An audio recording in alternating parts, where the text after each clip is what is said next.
KW Continente presenta los análisis y comentarios del ingeniero José Isabel Blandón y Fernando Correa. Muy buenos días, Panamá. Hoy es miércoles 23 de junio. Está en la edición matutina de Next Noticias. Un día en el que, 9 distritos van a tener cuarentena total el fin de semana. Chitré, obviamente encabezando la lista. Macaracas en Los Santos, La Villa también va a estar en esta.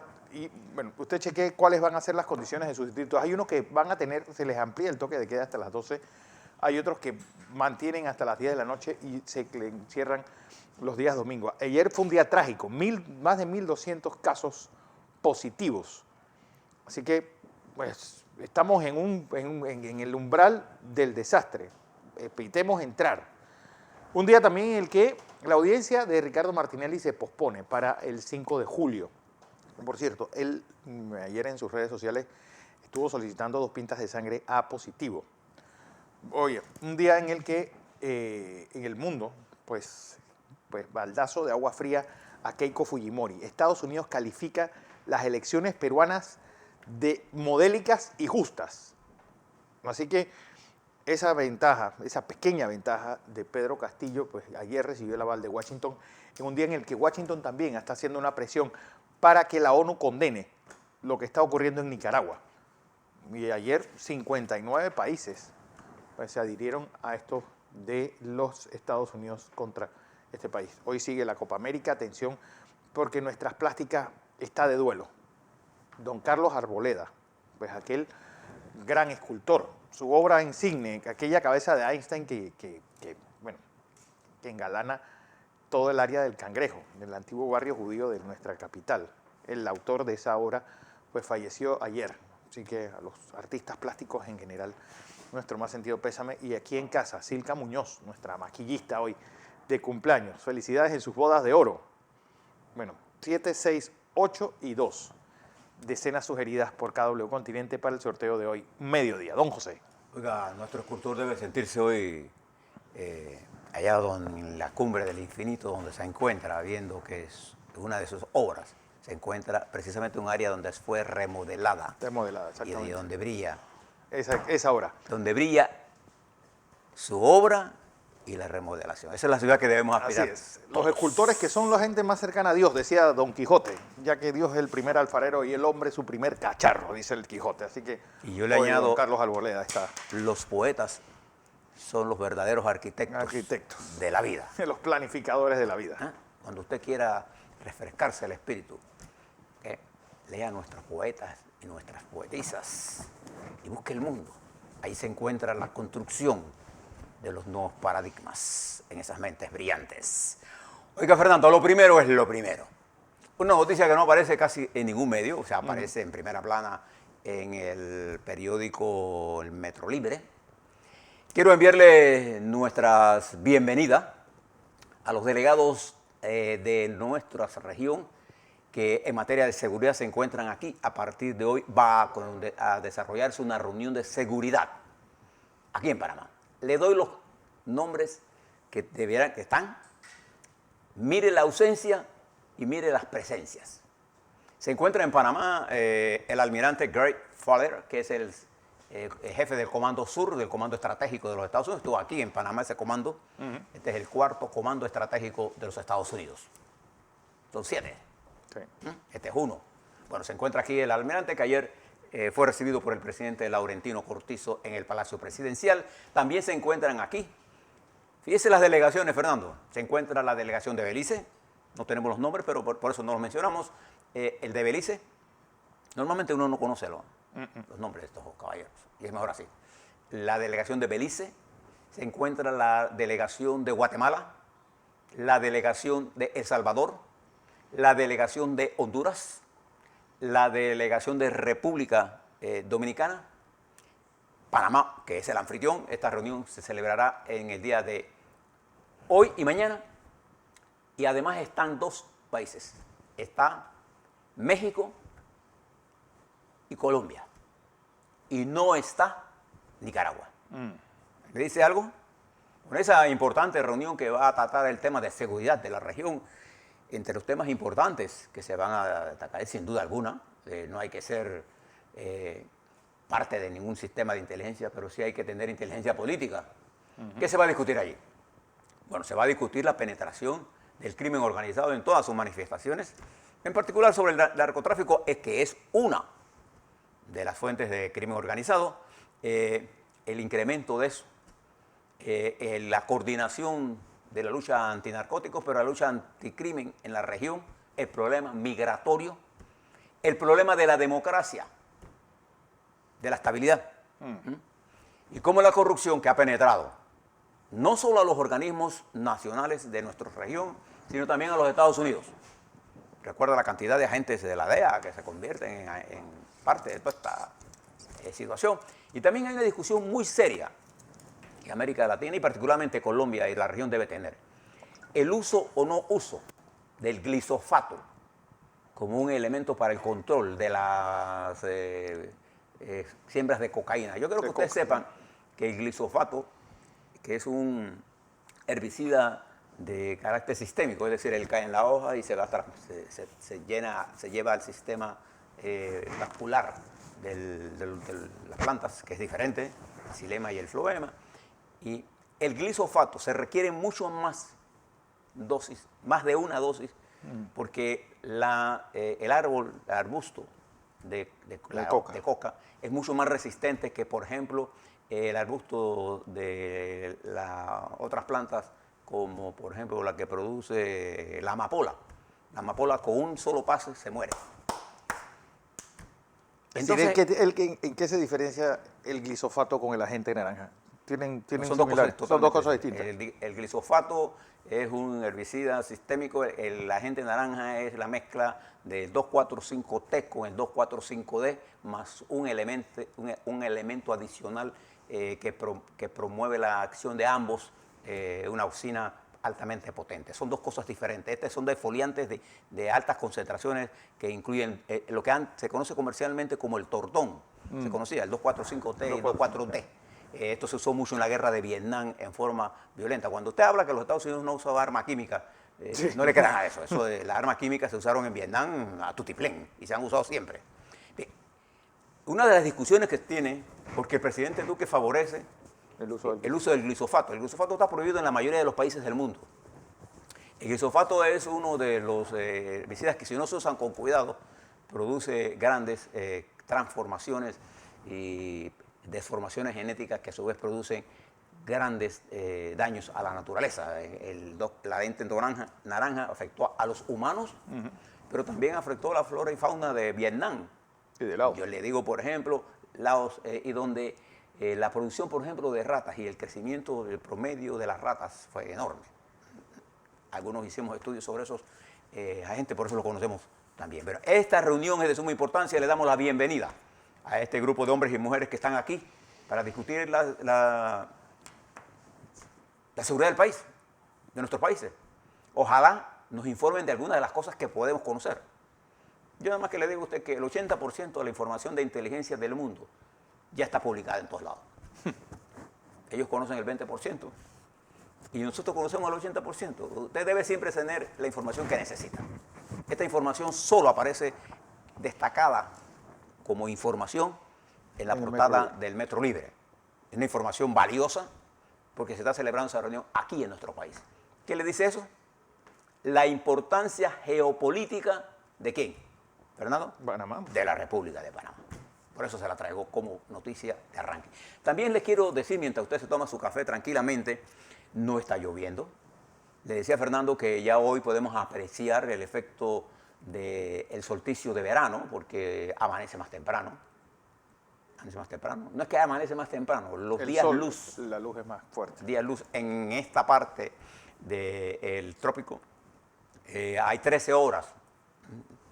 No todo el trópico se maneja igual, depende del nivel de distancia del Ecuador. En el Ecuador hacia el sur, recuerde, hay días más cortos de luz, porque estamos en invierno. Hacia arriba, en el norte, hay más días luz. Estos son los días que usted lleva a Suecia, por ejemplo, y no son las 9 de la noche y está de día. ¿Te mueve? A veces no oscurece. No, va llegando julio, usted llega a las 11, 12, 1, 2, no recuerdo que yo fui un verano, que Sí, normalmente... no oscureció. No, y uno no puede dormir. Vamos, los que somos de días cortos, pues. O de mente corta, como usted lo quiera ver. Quiero decirles que el primer ministro actual de Israel, Naftali Bennett, advirtió ayer al pueblo de Israel del nuevo rebrote del COVID.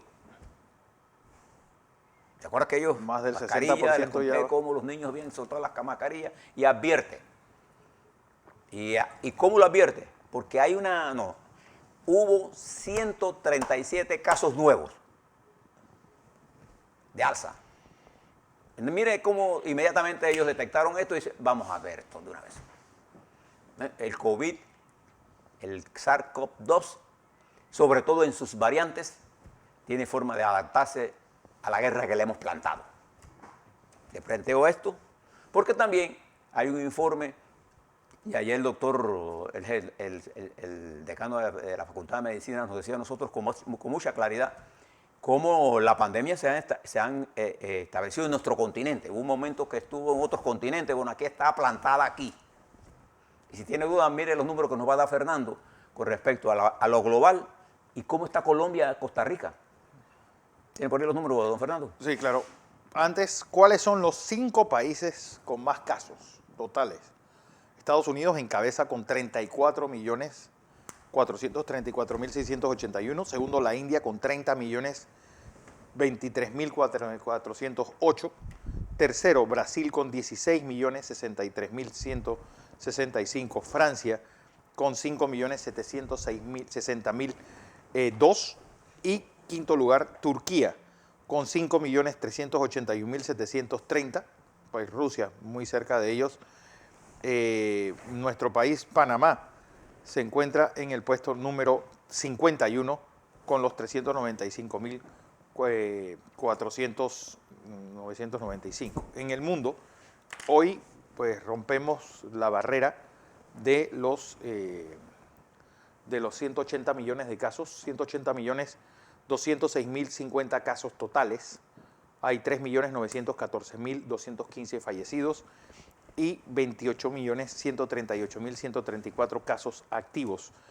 Nuestros vecinos, Colombia y Costa Rica. Empiezo por Costa Rica, que hoy amanece con 70.032 casos activos. Ayer tuvieron 1.525 nuevos casos con 16 fallecidos. Hay en 4.546 muertos. Y Colombia, que hoy pues supera los 180.000 casos activos, 180.757 casos, 101.332 fallecidos.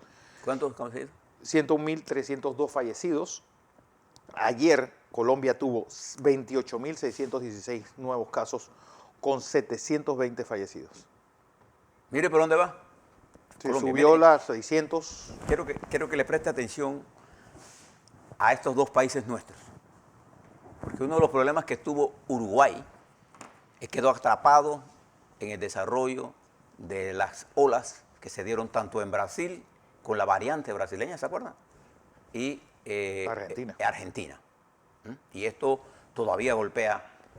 Pero fíjese y observe esto. En Costa Rica, los casos positivos hace unas semanas eran 10 veces más que en Panamá. Hoy son 6,5%, porque nosotros tenemos 10.857 casos. Y ellos tienen 70.032. O sea, ¿te ve la diferencia? Hemos bajado a 6, algo veces, mientras en Colombia tenemos 18, antes teníamos 20. ¿Qué nos está indicando el número?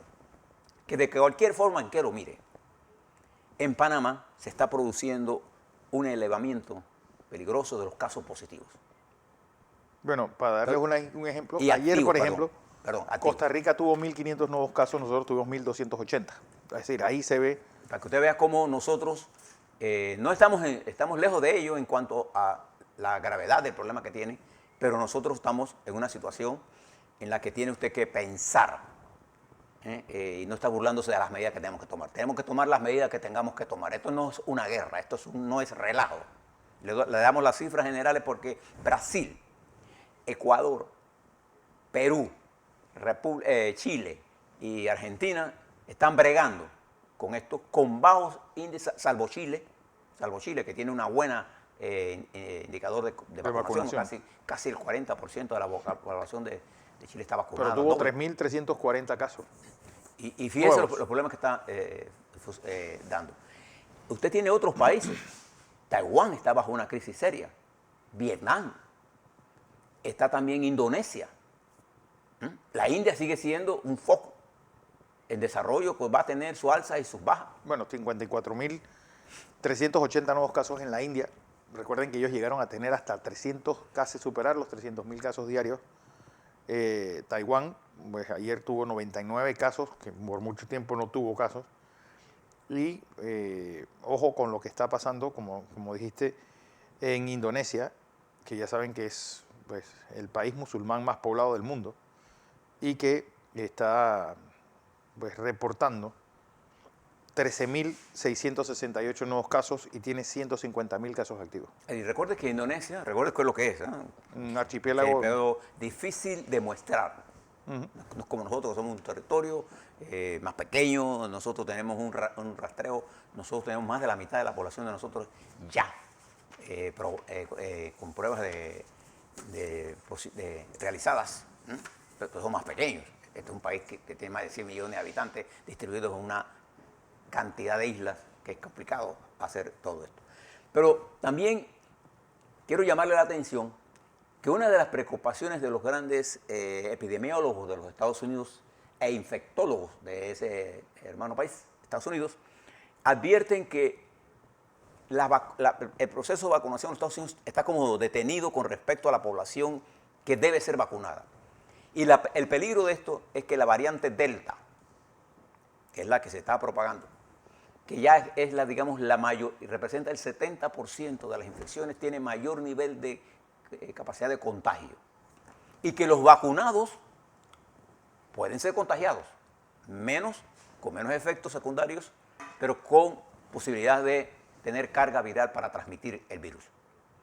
De manera que constituye la vacunación el eje central de esta guerra ahora, en los Estados Unidos y en nuestro país. Pero en nuestro país, por las circunstancias en las que se encuentra el país y rodeado de estas dos hermanos de Colombia y Costa Rica que se encuentran bajo severos ataques, nosotros tenemos que tener medidas de mitigación en desarrollo. El que le diga lo contrario está jugando al juego fácil.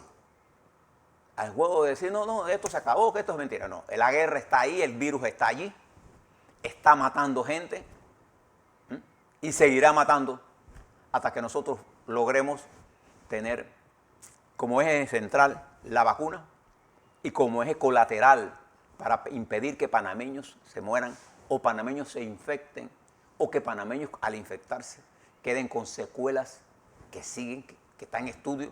Recuerde que la verdad de este virus está en proceso de desarrollo. Hay cosas que sabemos hoy que cambiaremos. Nuestra opinión sobre el virus puede cambiar dentro de unos meses, sí. Dentro de unos 20 días, sí. ¿Por qué? Porque hay miles de mentes, mente científica trabajando sobre esto, en todos sus aspectos, neumológico, genético, contaminación, diseminación, modelajes, todo. Imagínense cualquier robótica, todas las ciencias del mundo puestas en este virus y en el que viene. Bien, dicho eso, veamos algunas cosas políticas que están pasando en nuestro continente. Parto por Nicaragua, que se ha convertido, digamos, en la pandemia política sí. Por excelencia. 57 países, entre los que se encuentra Panamá ya, están reclamando, reclamando la libertad de toda la gente. Bueno, están poniendo presa a gente, pusieron preso a un locutor, un periodista deportivo muy famoso en Nicaragua, está preso. Todos los candidatos, con medidas de cárcel, casa por cárcel o cárcel. Los principales candidatos que pueden ganarle a Ortega están presos. Yo no sé con quién quiere correr. Sí. Entonces, ha apretado el puño con una ley. Imagínense la ley. Léasela. Usted puede ser declarado, aquí en Panamá, yo podía ser declarado enemigo del Estado solamente por opinar contra el presidente. o solo por decir que el almirante Great Fowler está aquí en Panamá, porque pueden decir que yo tengo una alianza estratégica con enemigos de la patria y me declaran a mí antipanameño y me ponen preso y se acabó. Mírense usted. El señor Ortega se olvida que cuando él era guerrillero, él pedía el respeto a sus ideas. Bueno, ahora él no respeta la idea de los demás. Entonces él es peor que Somoza. ¿Crees? Ahí la situación es grave, grave, y esto no se va a resolver con sanciones. América Latina tiene que cerrar la solidaridad con el pueblo nicaragüense y garantizar elecciones libres en noviembre. Que diga Ortega lo que quiera de su legislación. Él es el que está violando normas internacionales de respeto al hermano pueblo de Nicaragua y a sus hermanos sandinistas, que también los tiene detenidos. ¿Qué se puede esperar de él? Pero también les quiero hablar de Brasil. Mire las cosas que pasan en Brasil, Fernando. Ayer una manifestación de indígenas en Brasilia, la capital, reclamando que el gobierno de Bolsonaro está tratando de eliminar legislaciones para quitarle las tierras a los indígenas y poder desarrollar la ganadería extensiva esas que ellas tienen y la siembra de soya. Y ahí están ellos protestando. Pero además el gobierno logró que la Cámara de Diputados aprobara una ley para privatizar Electrobras, que es la compañía federal que maneja el 40% de la transmisión de alta tensión y el 30% de la generación hidráulica. La quiere vender el señor Bolsonaro por 11.000 millones de dólares y deshacerse de todo eso en contra del querer del pueblo del resto del país. Además, se encuentra en una situación, él, de abierta competencia para las elecciones del 2022 y de abierto desafío a los estragos que están haciendo la pandemia, ignorándolo. Para él, que haya muerto más de 500.000 de brasileños, eso no es ni fan. El tercer país con más contagios del mundo. Y el segundo con más muertos. El segundo con más muertos. Ese es Brasil. Y donde ya los jueces han hablado de cómo el lawfare lo llevó al poder a él, porque si a Lula da Silva no se le hubiera aplicado el lawfare para las elecciones, Bolsonaro se hubiera quedado como un simple y oscuro capitán, como lo que es en la práctica. Bien, veamos Colombia. Es una última medición que se hizo del índice de gestión del presidente Duque de Colombia. 79% de los colombianos, Fernando, dicen que la gestión del presidente Duque es mala o muy mala. Y solo un 17% dice que es buena o muy mala para un índice de gestión de menos 52%. Con ese índice de gestión ningún gobierno se reelige. Ninguno en el planeta Tierra. Entonces, se ha creado un problema de falta de gobernabilidad. El presidente no tiene la autoridad política. Nada más que a través del ejército para mantener cierto nivel de cohesión en la estructura gubernamental, pero en la estructura política social hay toda clase de movimientos. Los asesinatos siguen, las masacres siguen, la pobreza sigue, el desempleo sigue. Colombia está metida en un serio problema. No solamente por el COVID, sino por el desarrollo de las cosas que están ocurriendo. En Perú, como les digo Fernando, el vocero Ned Price, que es el vocero que dijo lo que Fernando le expresaba a ustedes, Ned Price es un vocero del Departamento de Estado, catalogó, y cito, que las elecciones en Perú fueron justas y un ejemplo de democracia y que debemos darle tiempo a que el Tribunal Electoral termine lo que tenga que hacer. No hay forma, Fernando. Todas las organizaciones que fueron allá dicen que las elecciones fueron listas y que ya este conteo está muerto. Solo Keiko Fujimori se aferra al estilo Trump a crear un sistema. Lo que ella está haciendo probablemente no le va a dar la elección. Lo que le va a dar es un intento de ilegitimizar al próximo gobierno y crear las condiciones de inestabilidad para los meses que vienen. ¿Quién gana con eso? Ella. Solo ella, no Perú. Ni siquiera las fuerzas económicas que la respaldan. ¿Por qué gana ella? Porque ella tiene un proceso. Y ella tiene un peso en el próximo Congreso. Pero va a ser muy difícil que ella pueda cambiar los resultados electorales, que ya para mí son irreversibles. Salvo que haya una situación ya la posibilidad de segunda vuelta, de eliminar el proceso electoral se ha eliminado. La mayoría de todas las impugnaciones que hayas puesto han sido eliminadas al primer nivel de la Junta Electoral. Ahora vienen los procesos generales que se están desarrollando y ahí no hay forma que le eche para atrás, Fernando. No hay forma. Y más con el aval mundial que tiene ese proceso electoral. No que tiene Castillo, sino el proceso electoral. Porque del hecho de que lean a Castillo, no le da derecho a mí a pensar, bueno, porque salió ese tipo, eso es peligroso. Bueno, eso es su opinión, pero el proceso electoral lo escogió los peruanos. Eso es lo mismo lo que hizo Trump. Trump perdió por 10 millones de votos. No fue 3 millones, no. 10 millones de votos electorales. Y por una diferencia amplísima de delegados electorales, y dice que le robaron las elecciones. Y fíjese el caos que ha creado, que ayer, cuando se sometió a consideración del Senado de los Estados Unidos, la mayoría republicana, los republicanos votaron para boicotear una reforma integral al proceso electoral para permitir que la gente vote más. ¿Sabe lo que los republicanos quieren? Que la gente vote menos. Claro. Ellos están haciendo todos los cambios que usted ve en los diferentes estados, los Estados Unidos que están promoviendo los republicanos, donde ellos son gobernadores, es para que impedir que los negros, facilitar el voto para poder ellos ganar. Eso es lo que está pasando. El peligro de la democracia en los Estados Unidos es real.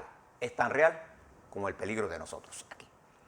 A la vuelta de todas estas consideraciones de lo que está pasando en Costa Rica, lo que está pasando en Colombia, mire lo que ha dicho el primer ministro de Israel, un país que ha tenido una batalla. Mire lo que está pasando en los países que se consideraron los grandes manejadores de la crisis, lo que pasa en Islandia con nuestra amiga Arden, lo que está pasando en Singapur, lo que está pasando en Taiwán, lo que está pasando en Corea del Norte, Corea del Sur, en Japón. Los grandes países que comenzaron bien, hoy son atacados nuevamente por el virus, porque descuidaron que antes de vacunar hay que seguir manteniendo medidas de mitigación. A la vuelta le hablamos de Panamá.